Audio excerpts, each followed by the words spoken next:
I spent 7 years funding my sister's entire life while she spent those same 7 years telling everyone I was too pathetic to deserve basic human respect.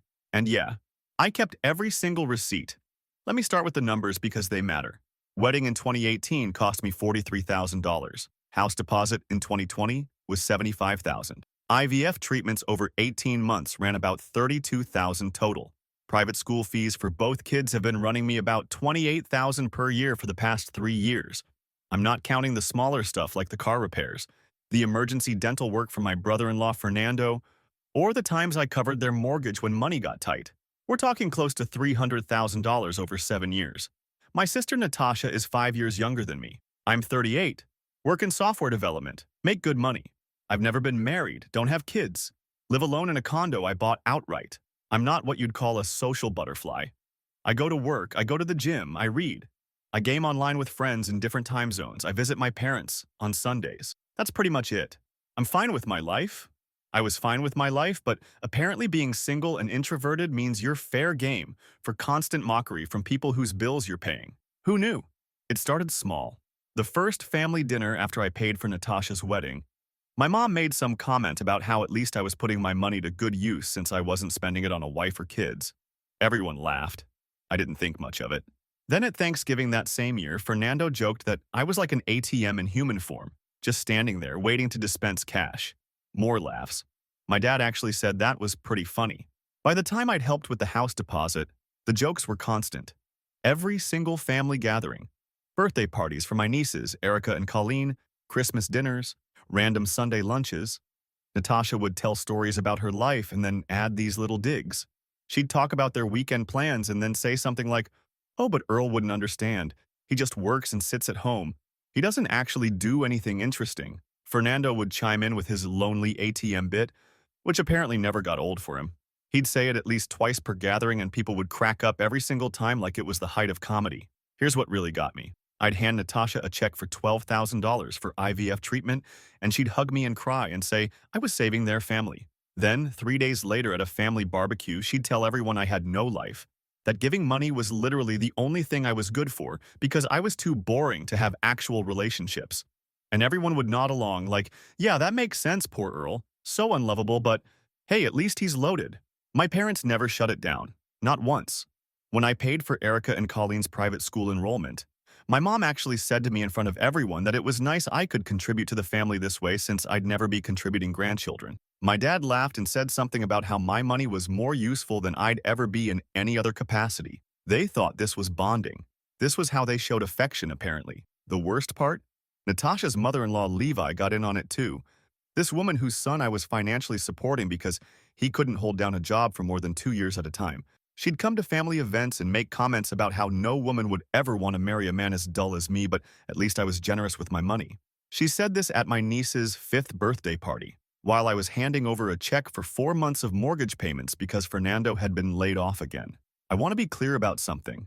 I'm not some socially incompetent disaster. I have friends. I date occasionally. I'm just private about my personal life, and I don't particularly enjoy large social gatherings where I have to perform enthusiasm. I'm good at my job, I'm respected at work, I have meaningful relationships with people who aren't actively draining my bank account while insulting me. But my family decided years ago that because I wasn't married with kids by 30, I was basically a failed human being who should be grateful they let me buy my way into their affection. And here's the thing that nobody wants to talk about. They needed me to be the boring loser. It made them feel better about taking my money. If I was this sad, pathetic guy with no life, then them accepting hundreds of thousands of dollars wasn't charity. It was me paying for the privilege of being included in the family. It was a transaction. They got money. I got to feel useful. Everyone wins. Except I wasn't winning. I was paying premium prices to be humiliated on a regular schedule. The IVF situation really showed me how this worked. Natasha couldn't get pregnant naturally, and they couldn't afford treatment. I offered to help because she's my sister, and I wanted her to be happy. I paid for everything. Multiple rounds of treatment, medications, specialist appointments, the whole deal. When Colleen was finally born, Natasha posted all over social media about their miracle baby and their amazing journey. Didn't mention me once.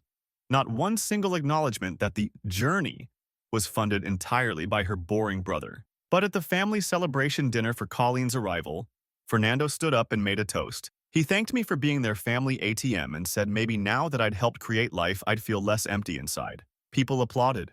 My mother cried happy tears.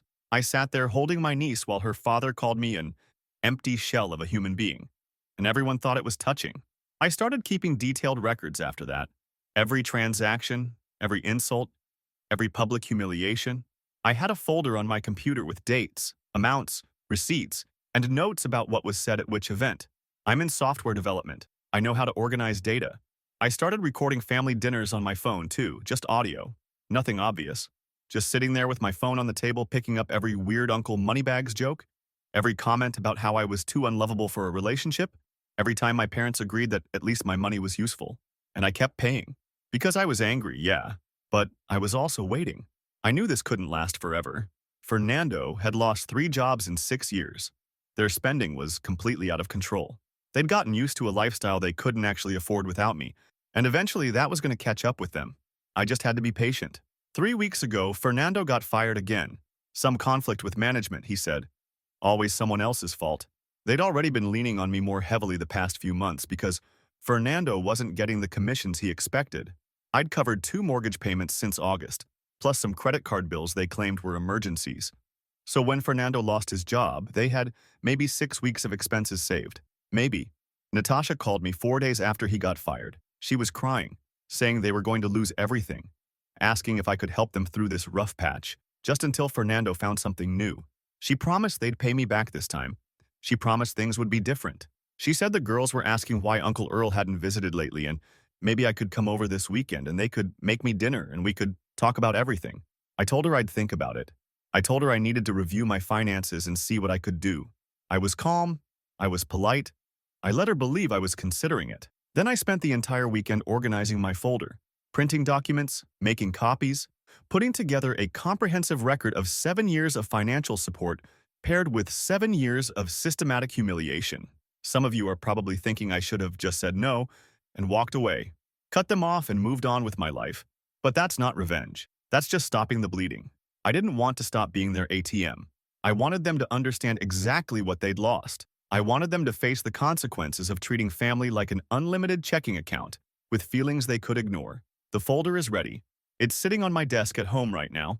47 pages. Every check, every transfer, every Venmo payment for the past 7 years. Every expense I covered, dated, hours, and categorized. Next to each financial transaction, I've noted what insult or public humiliation happened around that time. Wedding payment paired with the first lonely ATM joke. House deposit paired with mom's comment about me being more useful than lovable. IVF costs paired with Fernando's toast about me being an empty shell. School fees paired with literally dozens of comments about Uncle Moneybags. The last page is a spreadsheet. Total amount paid to Natasha and Fernando. Total amount paid for the kids. Total amount to my parents for various emergencies over the years.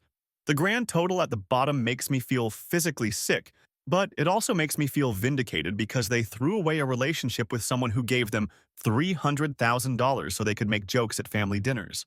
Natasha has called me 16 times in the past week. Fernando called twice. My mom called yesterday asking if I'd talk to Natasha because apparently things are really bad and they need help. I haven't answered any of them. I've been letting it build, letting the panic set in, letting them wonder where their ATM went. Tonight, I'm going to my parents' house for Sunday dinner. Natasha and Fernando will be there because my mom specifically mentioned that the whole family needs to get together and support each other during this difficult time. They think I'm coming to write another check. They think this is like every other time where they make their jokes and I smile through it. And then I transfer money and everything continues like normal. I'm bringing the folder instead. Update 1. So I went to dinner. And holy hell, Reddit, I need to vent about what happened because this is so much messier than I thought it would be. First, shout out to everyone who commented on my original post telling me to stand my ground. You were right. Also, shout out to the person who said my family sounds like they're living in a fantasy world where money grows on trees labeled Earl. That made me laugh for like 10 minutes straight because it's exactly what they think. I showed up at my parents' place at 6 like always. Natasha and Fernando were already there with the girls. Everyone was in the living room when I walked in and the vibe was weird immediately. Too quiet, too careful. Like they'd all agreed beforehand not to make any jokes until after I agreed to help. My mom hugged me for way too long and kept saying how good it was to see me, how much they'd missed me. I'd literally been there 2 weeks ago, but okay. Dinner was painful. Nobody was making their usual comments. Fernando didn't call me an ATM once. Natasha kept asking me about work like she'd ever cared before. My dad was complimenting the food way too much. Even Erica and Colleen were weirdly well-behaved, sitting there eating their pasta without the usual chaos. It was like they'd all been coached. Be nice to Uncle Earl. Don't scare the money away. We got through the meal. Mom brought out dessert. That's when Natasha started crying. Right there at the table, just tears streaming down her face, talking about how scared she was. Fernando put his arm around her and started explaining their situation. He'd been let go from his job 3 weeks ago. They'd been counting on his year-end bonus that wasn't coming now. They had 6 weeks of savings left, maybe 8 if they were really careful. The mortgage was due in 12 days, and they didn't have it. My mom reached across the table and grabbed my hand. She told me that family helps family, that we all go through hard times, that Natasha and Fernando had always been there for me and now they needed me to be there for them. I almost laughed at that part. When exactly had they been there for me? When they were calling me weird Uncle Moneybags? When Fernando was making toasts about how empty I was inside? But I didn't say anything yet. I just pulled my hand back and told them I'd brought something to show them. I went out to my car and got the folder. When I came back in and put that folder on the dining room table, Natasha actually smiled. I think she thought it was paperwork for a loan or a check or something. She thanked me before I'd even opened it. Fernando was nodding like, "Yeah, this is what family does, good man Earl." I opened the folder and started laying out pages. Transaction records first. Every payment I'd made over 7 years. Every check, every transfer, every time I'd covered their bills. Natasha's smile disappeared pretty quick when she saw the numbers adding up. 43,000 for the wedding, 75,000 for the house, 32,000 for IVF, 84,000 in school fees so far, mortgage payments, car repairs, credit card bills, medical expenses. My dad asked what I was doing. I told him I was providing documentation. I kept laying out pages. Then I got to the second section, the insults. Every comment, every joke, every public humiliation, organized by date and matched to the financial transactions. I'd printed screenshots of text messages where Natasha complained about me to Fernando. I had audio files pulled up on my phone from family dinners. Fernando told me to stop. He said this was inappropriate, that I was making everyone uncomfortable. I asked him if he remembered his toast at Colleen's birth celebration. The one where he called me an empty shell of a human being while I was literally holding the baby I'd paid $32,000 to help create. Did that make everyone uncomfortable or was it just funny? Natasha started saying I was twisting things, that the jokes were just jokes, that everyone knew they didn't mean anything, that I was being too sensitive. She said they'd always appreciated everything I'd done and I knew that. I had to know that. Why was I acting like this? I pulled out my phone and played a recording from Easter 3 years ago. Crystal clear audio of Fernando calling me the lonely ATM, of Natasha saying I had no life so giving money was all I could do, of my mother saying at least my money was useful since I'd never provide grandchildren. Then, I played another one from Christmas 2 years ago.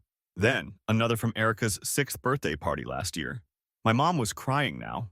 She kept saying I was being cruel, that I was hurting people, that this wasn't how family treats each other, and I lost it a little bit. I asked her where that energy was when her daughter was calling me boring and unlovable at every family gathering for 7 years. I asked where her concern about hurting people was when her son-in-law made the same ATM joke literally dozens of times while I paid for his kids' education. My dad tried the reasonable approach. He said, okay, fine. Maybe some things were said that shouldn't have been said. People make jokes sometimes, but we're all adults here and we can move past this. He told me that Natasha and Fernando needed help right now, and we could deal with hurt feelings later. He actually said hurt feelings, like I was some kid whining about getting my feelings bruised at recess. Fernando stood up and started getting aggressive. He said I'd been fine taking all their gratitude for years, and now I was holding it over their heads like some kind of loan shark. He said if I'd had a problem with anything, they said I should have spoken up at the time instead of secretly recording people and building some creepy revenge file. He called me manipulative. He said I'd been lying to them for years, pretending everything was fine while I was apparently seething with resentment. That's when it clicked for me. That's when I understood why they'd treated me the way they did. Fernando resented me deeply. Having to accept money from his wife's boring older brother made him feel small. So he made jokes to take back power. He diminished me at every opportunity because it made him feel less like a failure. And Natasha went along with it because it was easier than defending me and risking her comfortable life. I told Fernando he was absolutely right. I had been lying. I'd been lying every time I smiled through their insults. I'd been lying every time I pretended the jokes didn't bother me. I'd been lying when I acted like I was doing all this out of pure family love instead of watching and waiting for exactly this moment.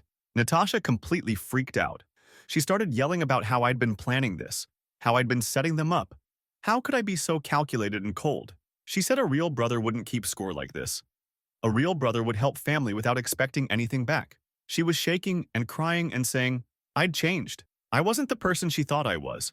I told her she was right about that too. I wasn't the person she thought I was. I wasn't the lonely ATM with no life who was just grateful to be included. I was someone who remembered every single insult.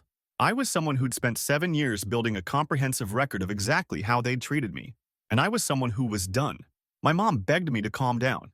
She said we were all upset and saying things we didn't mean. She suggested we take a break and talk about this another time when everyone was less emotional. She kept looking at the folder like it was going to bite her. I told her no. I told her we were talking about it right now. I went through the numbers again. $294,000. That's what I'd given them over 7 years. That's what their jokes cost. That's what my patience was worth, apparently. Fernando said, fine. If I wanted to act like it was a loan, they'd pay me back. He'd get a new job and they'd set up a payment plan.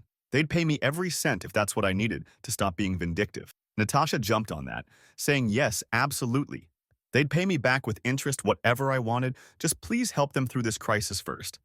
And this is the part that's going to make me sound terrible, but I don't care anymore. I laughed.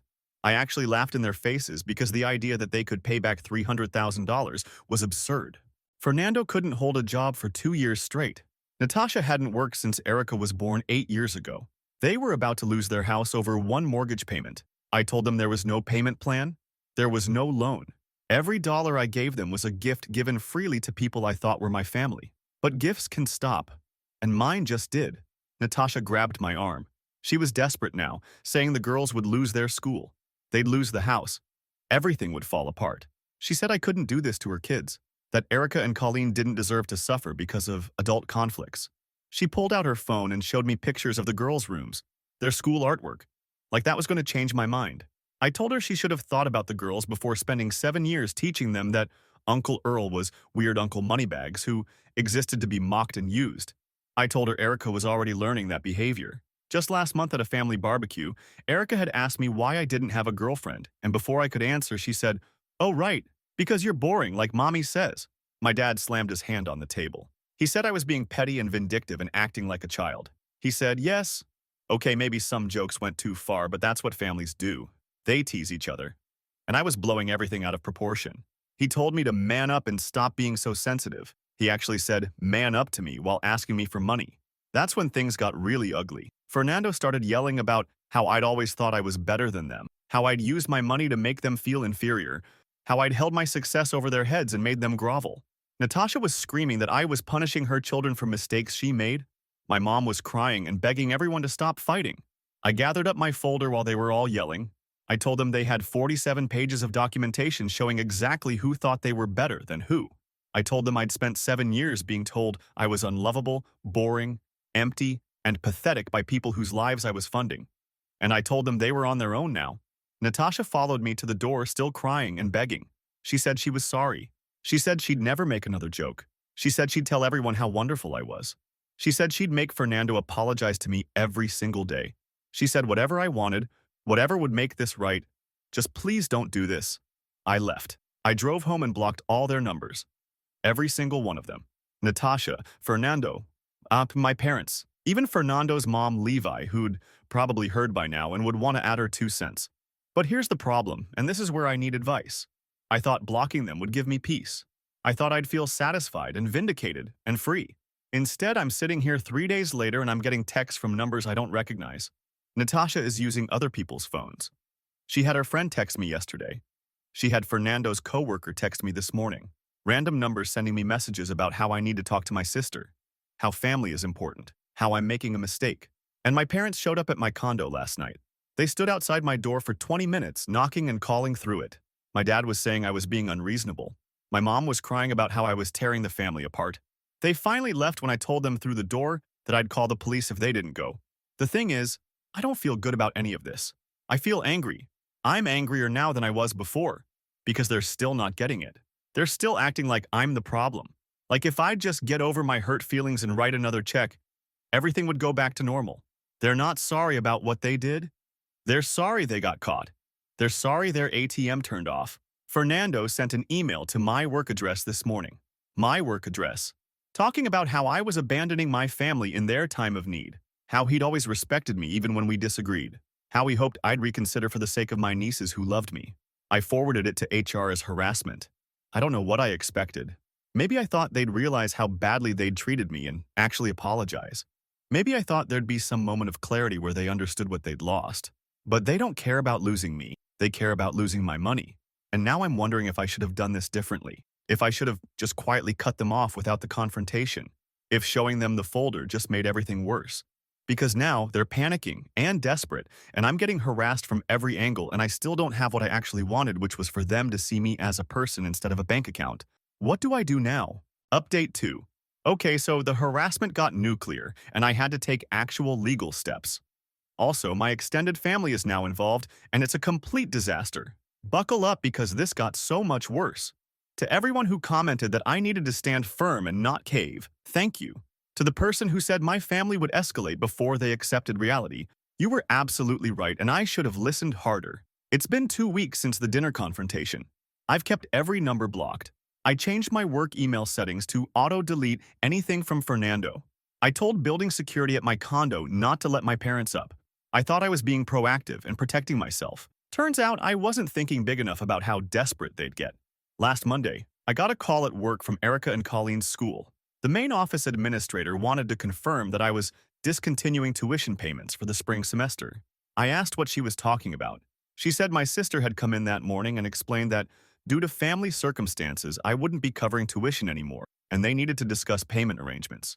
Here's where it gets good. Natasha had told the school that I'd been paying tuition as part of a verbal agreement where I'd cover costs until the girls graduated 8th grade. She claimed we'd had a family dispute, and I was now reneging on this agreement, and she wanted to know what options they had for keeping the girls enrolled while she pursued legal remedies to enforce our arrangement. I had to explain to this administrator that there was no agreement, that I'd been making voluntary payments as gifts to my sister, that I had documentation showing every payment was clearly labeled as a gift with no strings attached. The administrator got really quiet and said she'd need to speak with the principal about this situation. 2 hours later, Natasha called from the school's phone. She was absolutely hysterical. The principal had told her that without payment, the girls would need to withdraw at semester end in 3 weeks. Natasha was screaming at me through the phone about how I was destroying her children's education, how Erica had friends there and was thriving, how Colleen had learning support services that the public school wouldn't provide. How could I do this to 2 innocent kids? I asked her how she could lie to the school administration and claim we had a binding agreement. She said she didn't lie. She just explained the situation in a way that made it clear I had a moral obligation. She said any decent person would honor an implied commitment to their niece's education. She said I was being deliberately obtuse about what family responsibilities meant. Then Fernando got on the phone. He told me they'd consulted with an attorney. He said they had grounds to sue me for promissory estoppel, that I'd created a reasonable expectation of continued support through my pattern of payments, and they'd made life decisions based on that expectation. He said their lawyer thought they had a strong case and I'd be paying their legal fees on top of everything else. I laughed. I actually laughed and told Fernando that I'd love to see him try to sue me, that I had 7 years of documentation showing every payment was a gift, that I had recordings of him calling me an ATM and joking about how I had no life except giving them money, that any lawyer worth their bar card would tell him he had no case. Fernando started yelling about how I'd trapped them, how I'd deliberately made them dependent on me just so I could pull the rug out. How this was all planned from the beginning, and I was a manipulative snake who'd been waiting for the perfect moment to destroy them. And here's the thing that made me absolutely furious. He wasn't completely wrong. I had been planning this. I had been keeping records and waiting. But I'd only done that because they'd spent years treating me like garbage. They created this situation by being terrible people, and now they were mad that there were consequences. I told Fernando to have his imaginary lawyer send me something official because I wasn't discussing this with him anymore. I hung up. Then I called the school back and spoke directly to the principal. I explained that I'd been making voluntary tuition payments for my nieces, but that arrangement was ending. I confirmed that I had no legal obligation to continue payments. I asked if there was a way to keep the current semester payments separate from future semesters to make the transition cleaner for the administrative side. The principal was very professional but I could tell she was uncomfortable. She said they'd work with Natasha on payment options for next semester and arrangements for potential transfer if needed. She thanked me for my years of support for the school. That was it. That same afternoon, my uncle reached out. My dad's brother, who I haven't spoken to in probably 3 years. He sent me a long text message about how he'd heard there was family trouble and he wanted to offer perspective as someone outside the immediate situation. He said that while he understood I might have legitimate grievances, abandoning family in crisis wasn't the answer. He said my dad was really torn up about this and maybe I should consider therapy to work through my anger issues before making permanent decisions. I didn't respond. 2 days later, my aunt on my mom's side called my work line, that I don't give out to family. She'd gotten it from my mom. She spent 15 minutes telling me about how family forgives and how holding grudges only hurts yourself and how my sister made mistakes, but she loves me and I'm being cruel. When I tried to end the call, she started crying and said my mom was having stress headaches from all this and did I want to give my mother a stroke. Then Fernando's mom, Levi, showed up at my gym. My gym? On a Saturday morning while I was there working out.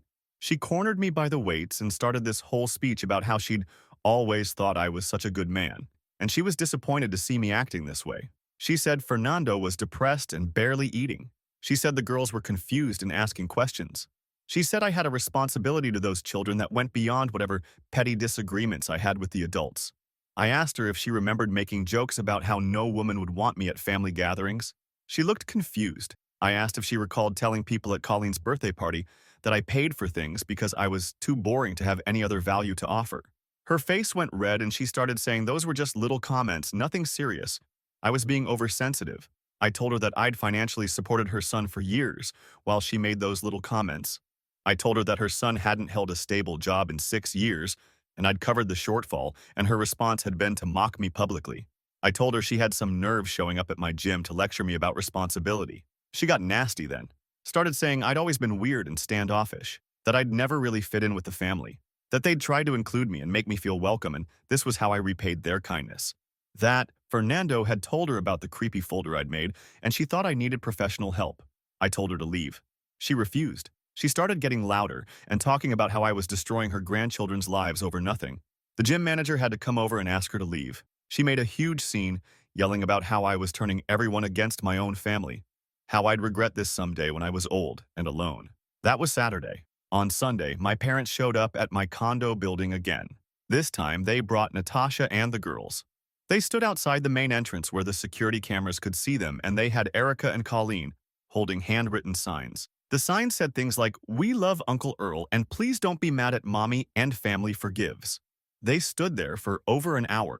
My building manager called me and asked what he should do. I told him they weren't breaking any laws standing on the public sidewalk and to ignore them. He said other residents were asking questions and it was creating a situation. I told him I'd handle it. I went down. The girls saw me coming and started waving their signs and smiling. They had no idea what was actually happening. They just knew they were doing something Mommy said would make Uncle Earl happy. Natasha immediately started crying and trying to hug me. I stepped back. My dad started his speech about how we're family and family works through problems together, how he and Mom had talked and they realized maybe they hadn't been as appreciative as they should have been, how they were willing to sit down and have a real conversation about everyone's feelings and find a path forward, how the girls missed me, and this was affecting them, and couldn't we put aside our differences for their sake?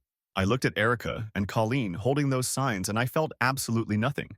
That's the part that bothered me. These are my nieces. I've known them their whole lives. I paid for their private school and their extracurriculars and their medical expenses, and standing there looking at them being used as props in their mother's manipulation campaign, I felt nothing except anger at Natasha for putting them in this position. I told my parents that bringing the girls here was inappropriate and manipulative. Natasha started protesting that she was just trying to show me how much everyone missed me. I asked her how she explained to 2 elementary school kids why they needed to make signs begging their uncle not to be mad. What exactly did she tell them? She said she told them that Uncle Earl was going through a difficult time and needed to know his family loved him. That sometimes adults have misunderstandings and kids can help remind everyone what's important. She said it in this sweet, reasonable voice, like she was being so mature and thoughtful. I told her she was teaching her daughters to use emotional manipulation to get what they want from people.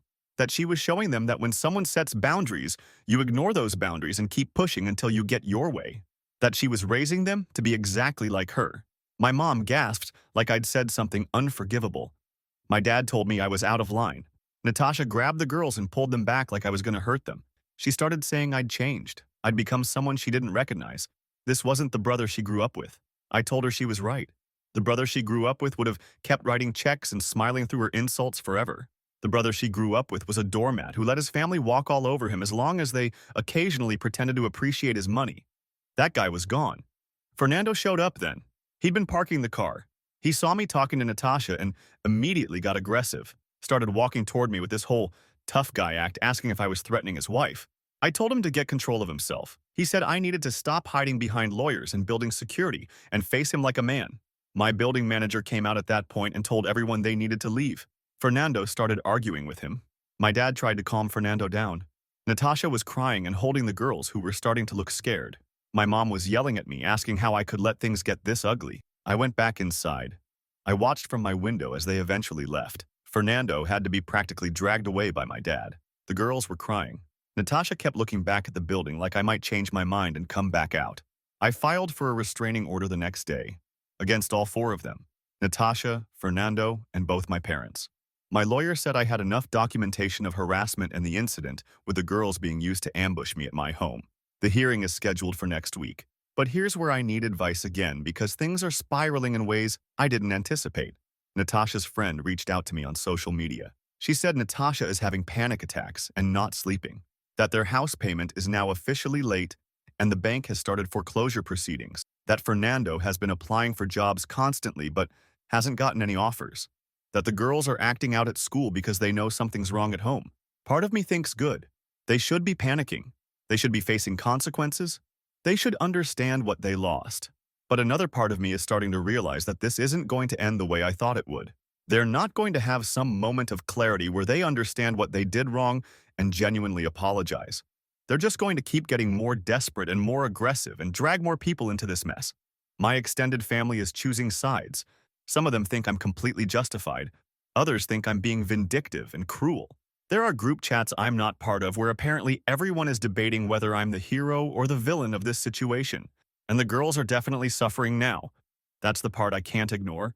Erica asked her teacher if Uncle Earl was dead, because that's the only reason she could think of for why they never see me anymore. Colleen has been having nightmares. Natasha's friend sent me screenshots of texts where Natasha is talking about how she can't afford Colleen's learning support services anymore, and she's terrified about what will happen when they switch to public school. I keep telling myself that this is Natasha's fault, that she chose to spend 7 years mocking me instead of treating me with basic respect, that she made her bed, and now she has to lie in it. But I also keep thinking about those 2 little girls holding signs outside my building and wondering if I'm punishing them for their mother's mistakes. The restraining order hearing is in 5 days. My lawyer says it's almost certain to be granted given the documented harassment. Once that's in place, they legally can't contact me at all. No showing up at my home or work. No third-party messages, nothing. And that should feel like victory. That should feel like I'm finally getting the boundaries and respect I deserve. So why does it feel like I'm about to burn down everything and everyone around me just to prove a point? Final update. The restraining order was granted. And then Natasha left me 97 voicemails in one night. 97. I'm not exaggerating. I woke up to 97 notifications from a number I didn't recognize because she'd borrowed someone's phone. Let me back up because the last 3 weeks have been absolutely insane, and I need to get this all out. The restraining order hearing happened last Tuesday. My lawyer presented everything. The harassment at my work, the ambush at my condo with the girls, Levi showing up at my gym, the constant contact from blocked numbers. The judge granted a temporary restraining order on the spot. No contact whatsoever.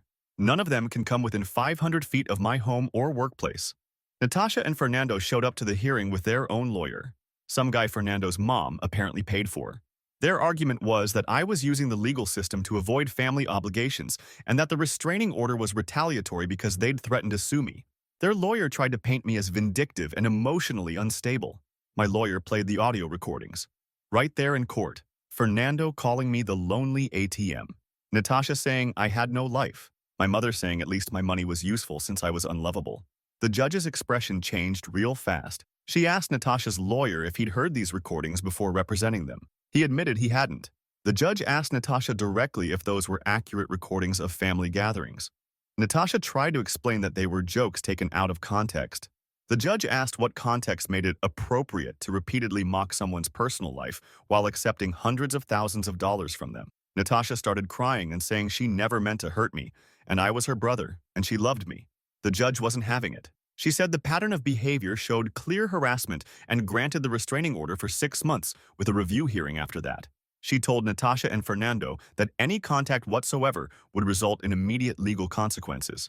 She looked directly at my parents and told them that showing up at my residence with minor children to pressure me was inappropriate, and if it happened again, she'd consider expanding the order. Fernando lost it in the hallway after, started yelling about how I'd just destroyed his family with my lies and manipulation, how he'd make sure everyone knew what kind of person I really was. My lawyer told him he was violating the order before it was even filed, and if he didn't leave immediately, we'd have him arrested. Security had to escort him out. That was Tuesday afternoon. Tuesday night around 11 p.m., the voicemail started. Natasha called from a number I didn't have blocked. She left the first message crying and begging me to call her back. Said she had something important to tell me about the house. I didn't respond. She called again 20 minutes later. Then again. Then again. By 1 a.m. she'd left 37 messages. I listened to some of them. I know I shouldn't have, but I wanted to know how desperate she'd gotten. The first dozen or so were her crying and apologizing and saying she understood why I was angry, but please just talk to her for 5 minutes. Then they started getting more frantic. She said the bank had officially started foreclosure. They had 60 days to either catch up on payments or vacate. She said Fernando still didn't have a job. She said they'd applied for the girls to transfer to public school, but the good school in their district was full and they'd have to go to the one with terrible ratings. Around message 45, she started getting angry, saying I was being cruel and unreasonable, that she'd made mistakes.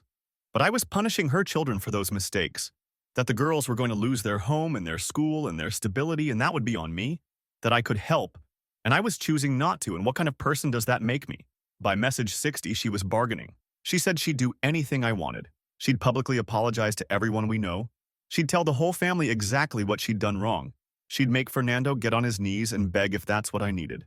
She'd pay me back every single dollar even if it took the rest of her life. She just needed me to help them through this crisis, and then things would be different. The last 15 messages or so were just her sobbing, saying she didn't know what to do, saying the girls kept asking questions she couldn't answer, saying Fernando was getting more depressed and angry every day, saying our parents were fighting about whose fault this was, saying she couldn't sleep and couldn't eat and couldn't think straight, saying, please, brother, please. I'm begging you, I'm on my knees. Please don't let them take our house. 97 messages. I saved every single one of them. I forwarded them all to my lawyer the next morning as evidence of restraining order violation. She said she'd file contempt charges immediately. I blocked that number too. Then my dad tried. He sent a long text from my mom's phone before I could block that number too. He said he was disgusted with it, that he'd raised me better than this, that I was tearing apart the family over hurt feelings and ego, that Natasha and the girls were going to be homeless because of my vindictiveness, that he hoped I was proud of myself for destroying innocent children's lives, that my mother was so stressed she was having chest pains, and if something happened to her, it would be my fault. I screenshot it and sent it to my lawyer. More restraining order violations. The contempt hearing was yesterday. Natasha showed up looking like she hadn't slept in weeks. Fernando wasn't there. Apparently, he'd told her showing up would make things worse. The judge was not happy. She asked Natasha to explain why she'd left 97 voicemails after being explicitly ordered not to contact me. Natasha said she was desperate and not thinking clearly. She said her children were about to lose their home, and she didn't know what else to do.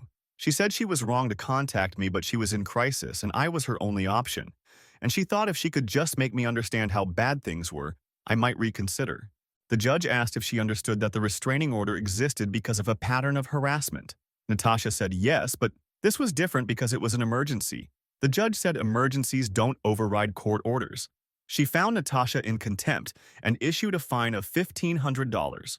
She extended the restraining order to 1 year and said any further violations would result in jail time. Natasha started crying and saying she didn't have $1,500. The judge said that wasn't the court's problem. Natasha looked at me then, and I swear I've never seen someone look so broken. She said, please, Earl, please. I'm sorry, I'm so sorry, I know I was wrong. Please don't do this. I didn't say anything. My lawyer had already told me not to engage at all. We left while Natasha was still crying in the courtroom. Here's where things get really interesting, though. I found out through my uncle, the one who'd texted me trying to mediate, that the extended family situation has completely imploded. My dad's side is mostly supporting me. They apparently always thought Fernando was lazy and resented that Natasha enabled him. They're saying my dad and mom spoiled Natasha, and this is what happens when you raise entitled kids. My mom's side is split. Some of them think I'm justified. Others think I've gone too far by getting the courts involved. There was apparently a huge fight at my cousin's house last weekend where my aunt called my dad a failure as a father. And my dad said at least his kids didn't end up bitter and alone, like me. My parents aren't speaking to each other right now. My mom blames my dad for not shutting down the jokes years ago. My dad blames my mom for babying Natasha her whole life. They're both furious at me for causing this rift, but they're also fighting about whose parenting failure led to this situation. Fernando's mom Levi tried to start a campaign on social media about me, posted some long rant about how I'd abandoned my family in their time of need and how people need to know the truth about what kind of person I am. She didn't use my name, but it was obviously about me. Multiple people called her out in the comments. Someone I went to high school with actually commented that they remembered me being quiet and nice, and maybe there was more to the story than she was sharing. Levi deleted the post after a few hours, but screenshots got sent around. Now people are asking questions about why Fernando can't keep a job and why Natasha thought she was entitled to hundreds of thousands of dollars from her brother. The narrative Levi tried to create backfired completely. The house foreclosure is moving forward. They missed another payment. They have about 30 days left before they're officially evicted. Natasha has been desperately trying to find rental places they can afford, but everything in their price range is either too small for 4 people or in areas with terrible schools. The reality is setting in that the girls are going to have to change schools regardless. Fernando finally got a job offer last week. It pays about half what he was making before. He turned it down because he said it was beneath his experience level. Natasha apparently had a complete meltdown when she found out. They had a massive fight that their neighbors heard. The next day, Fernando accepted the job, but the offer had already been withdrawn and given to someone else. The girls are struggling badly now. Erica got in trouble at school for telling another kid that her family was poor and her uncle hated them. The school counselor called Natasha in for a meeting. Colleen has started having accidents again, something she hadn't done in years. Natasha posted in one of her mom groups asking for advice and someone screenshot it, and it ended up getting sent around. More evidence of how bad things have gotten. And you know what? I don't feel bad. I know I'm supposed to feel guilty about the girls suffering. Everyone keeps telling me that. But I don't. Those girls watched their mother mock me for years. They participated in it toward the end.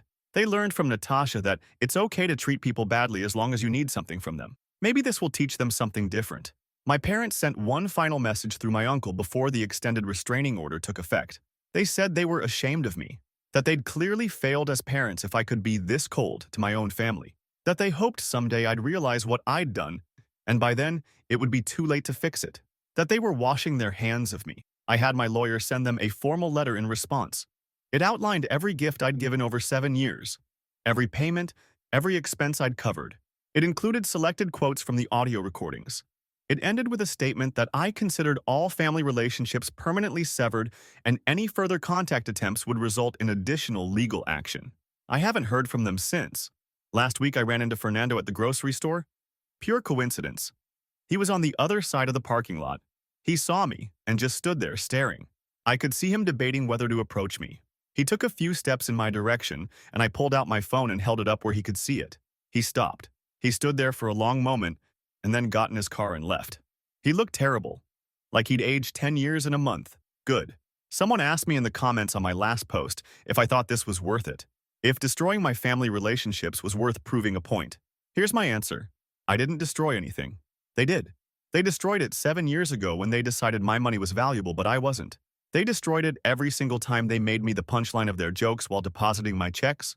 They destroyed it when they taught their children that Uncle Earl was weird Uncle Moneybags, instead of a person who deserved respect.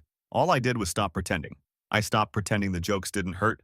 I stopped pretending I didn't notice how they used me. I stopped pretending that financial support equaled family love. And the second I stopped pretending, their whole house of cards collapsed. That's not my fault. That's theirs. The foreclosure will be final in 3 weeks. They'll have to move. The girls will change schools. Fernando will have to take whatever job he can get instead of the ones he thinks he deserves. Natasha will have to face the consequences of choosing temporary comfort over basic human decency. My parents will have to live with the knowledge that they enabled all of this. And me? I'm going to keep living my quiet, boring life, the one they made so much fun of. I'm going to work and go to the gym and read and game with my online friends. I'm going to enjoy the fact that I have $300,000 extra to spend on myself over the next few years. Maybe I'll travel, Maybe I'll buy a nicer car, maybe I'll just invest it and retire early. What I'm not going to do is feel guilty. I spent 7 years being the family ATM who bought friendship with people who didn't actually like me. I'm done with that. If they end up losing everything, that's what happens when you spend years biting the hand that feeds you. Some of you will think I'm cold. Some of you will think I took it too far. I don't care. I know what I lived through. I know how it felt to hand someone a check for tens of thousands of dollars and then listen to them tell a room full of people that I was too boring and unlovable to have anything else to offer. They made their choices. Now they get to live with them. I paid for my sister's wedding, her house, her IVF treatment, and her kids' education. And she thanked me by telling everyone I was a lonely ATM with no life. Well, now I'm a lonely ATM who's turned off the cash flow. And watching them scramble to figure out how to survive without me is the most satisfying thing I've ever experienced.